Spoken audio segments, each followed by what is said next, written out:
Kerajaan Sriwijaya adalah salah satu kerajaan besar di Pulau Sumatera yang berhasil membawa kejayaan bagi bangsa Indonesia di masa lalu.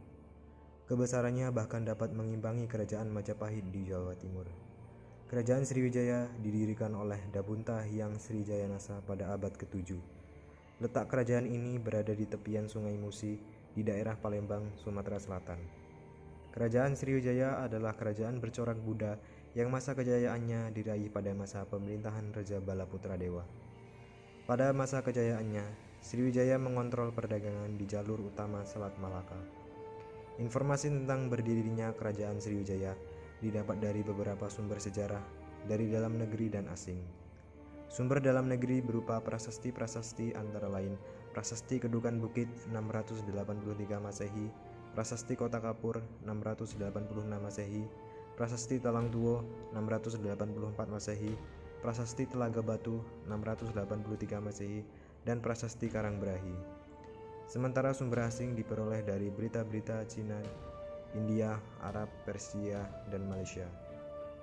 Berdasarkan keterangan Prasasti Kota Kapur, kerajaan Sriwijaya lahir pada abad ke-7 dan pendirinya disebut Dabunta Hyang Srijayanasa. Dari Prasasti Brangka 686 Masehi tersebut, Sriwijaya diperkirakan telah berhasil menguasai Sumatera bagian selatan, Bangka dan Belitung, dan Lampung. Srijayanasa bahkan mencoba untuk melancarkan ekspedisi militer menyerang Jawa yang dianggap tidak mau berbakti kepada Raja Sriwijaya.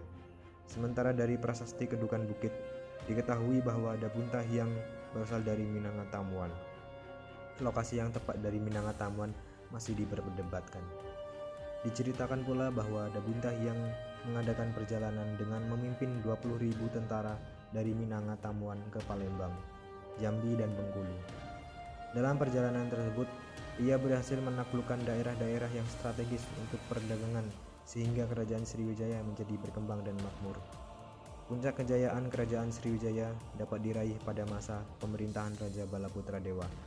Kejayaan Sriwijaya dapat dilihat dari keberhasilannya di beberapa bidang, seperti bidang maritim dengan menguasai jalur perdagangan melalui Selat Malaka, Selat Sunda, dan Semenanjung Malaya.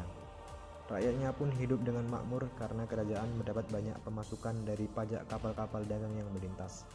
Untuk menjaga stabilitas kerajaan, dibangunlah armada laut yang kuat supaya dapat mengatasi gangguan di jalur pelayaran. Sriwijaya juga menjalin hubungan dengan perdagang dengan India, Cina, dan bangsa-bangsa lain. Selain menonjol di bidang maritim, kerajaan Sriwijaya juga maju di bidang politik, ekonomi, dan agama. Di bidang politik, Sriwijaya dianggap sebagai kerajaan nasional pertama karena wilayah kekuasaannya sangat luas. Raja Balaputra Dewa juga menjalin hubungan erat dengan kerajaan Benggala yang kala itu dipimpin oleh Raja Dewapala. Raja ini menghadiahkan sebidang tanah kepada Balaputra Dewa untuk mendirikan asrama bagi para pelajar dan siswa yang sedang belajar di Nalanda. Hal tersebut menandakan Balaputra Dewa memperhatikan ilmu pengetahuan bagi generasi mudanya. Kerajaan Sriwijaya dipimpin oleh beberapa raja, yaitu diantaranya yang pertama Dabunta Hyang Srijayanasa, kedua Sri Indrawarman, ketiga Raja Dharanindra, keempat Raja Samaratungga, kelima Rakai Pikatan, keenam Balaputra Dewa, ketujuh Sri Udayaditya Warman, kedelapan Sri Culamani Warman, 9 Sri Marawijaya Tunggawarman, 10 Sri Sanggrama Wijaya Tunggawarman. Peninggalan kerajaan Sriwijaya. Prasasti Kedukan Bukit. Prasasti ini ditemukan di tepi Sungai Batang, Kedukan Bukit, Palembang dengan angka tahun 683 Masehi dengan huruf Pallawa dan bahasa Sanskerta. Isinya mengungkap mengenai Dabunta Hyang yang menaiki perahu, mengambil Siddhayatra, dan cerita tentang kemenangan Sriwijaya.